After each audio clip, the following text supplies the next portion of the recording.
Like, you're just running on a treadmill, infinitely going to nowhere when you're using all these platforms. Like, you got to learn how to use social media to your advantage and just create content that people are going to hopefully connect with. That's the goal, at least.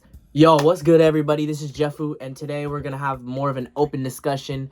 I'm going to be talking how to stay motivated in the digital age, which is definitely something I've been thinking about a lot lately because, I'm not perfect. I feel like pretty much nobody is perfect. If somebody says they're perfect, then they're definitely lying. But today we're just going to go over 3 different talking points. Those talking points are going to be failure and how to overcome your fear of it, cutting out distractions, and then building habits that actually will last instead of habits that you're going to bail out on instantly. So failure and how to overcome your fear of it. A little story time. I started my brand a little over a year ago, and I bought 50 pieces of hoodies. Honestly, I got way overcharged for the hoodies. The shipping was way too expensive. My margins were pretty much non-existent unless I was charging around $95 for a hoodie, and I basically had to drop that down to $70 so that I could even just try to sell them. And it's been a very slow process, but I've slowly gotten there, and right now I think I only have 15 units left. But that was definitely a huge failure that really set me back a lot, because when you first do a drop, getting a 50 quantity of hoodies is not cheap. I think I spent 2 or 3 bands on that, and I just lost it instantly. I could have easily just given up, but I was like, okay, I'm gonna drop another thing. I dropped another thing, flopped, custom tie-dyed thermals, and I dropped that. I think I sold 5 or 6 in total, after hustling like crazy for those. It just didn't do well. So yeah, did that.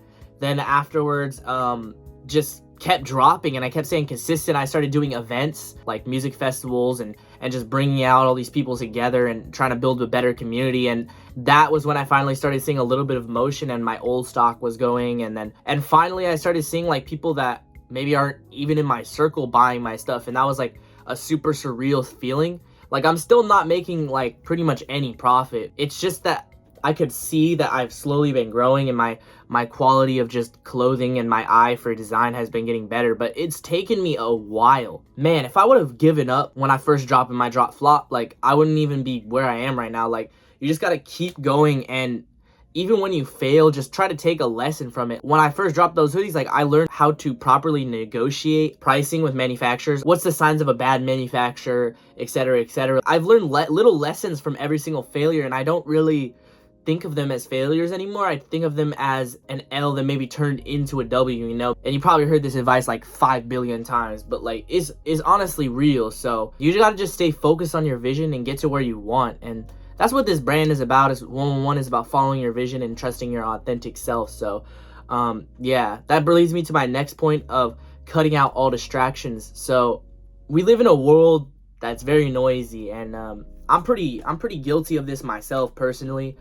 Even recently, man, I just fallen into the pit of I'm on TikTok, consume. I'm on YouTube watching video after video, and there's definitely value on YouTube and there's definitely value on TikTok, but a lot of the time I feel like you're just consuming this mindless content. It's just frying your brain and keeping your goals at arm's length. Here's your goals, here's you right here. You're just running on a treadmill, infinitely going to nowhere when you're using all these platforms. You gotta learn how to use social media to your advantage and just create content that people are gonna hopefully connect with. That's the goal, at least. And just try to be consistent with it every day and build a habit out of it. The best way to build a habit is just to be okay, I'm gonna do something, but try not to get over enthusiastic and overwork yourself. For a while, I was doing 3 TikTok videos a day. I was seeing growth, obviously, because I'm putting in all this work, but I burnt out so bad that I haven't made a TikTok video in 1 or 2 months, 3 months maybe. It's been a minute. So it's very easy to burn yourself out if you don't pace yourself. I know myself, and I know if I start getting into that grind, I'm gonna burn out, and I'm not gonna have time to design. I'm not gonna have time to build a brand. I'm not gonna have time to do these other things that build the bigger picture. For example, this channel, I'm trying to upload 2 to 3 times a week. I don't have a set day, I don't have a set time. It's just try to film 2 or 3 videos when I have the time, and edit them up, post them, hopefully people find value in what I'm talking about, you know? It's just about being consistent and showing up every day to work. Maybe you're not necessarily filming content, but you can be designing, you can be working on building up your website. There's a lot of little things you can do that make your mind so it won't feel as overwhelmed by just one specific thing. What's my best content strategy? Top 10 ways to blow up on YouTube, top 10 ways to blow up on TikTok. Like, stop chasing that high. Consistency and showing up when it matters most is going to get you where you want to be in life. I still got a long way to go, but I know that if I continue uploading 2-3 videos a week, I'm going to be building value. I'm going to be building the content catalog on my channel here. You know, maybe that'll convert to some sales, but overall, I feel like it's just about building something greater than myself. If I can make a video and it helps one person just learn how to be a better designer, or learn how to be a better clothing brand owner, or just learn how to be a better person, maybe, like, I've achieved my goal. Like, that's all I'm really trying to do out here. So yeah, I love y'all, and I'll see y'all in the next video.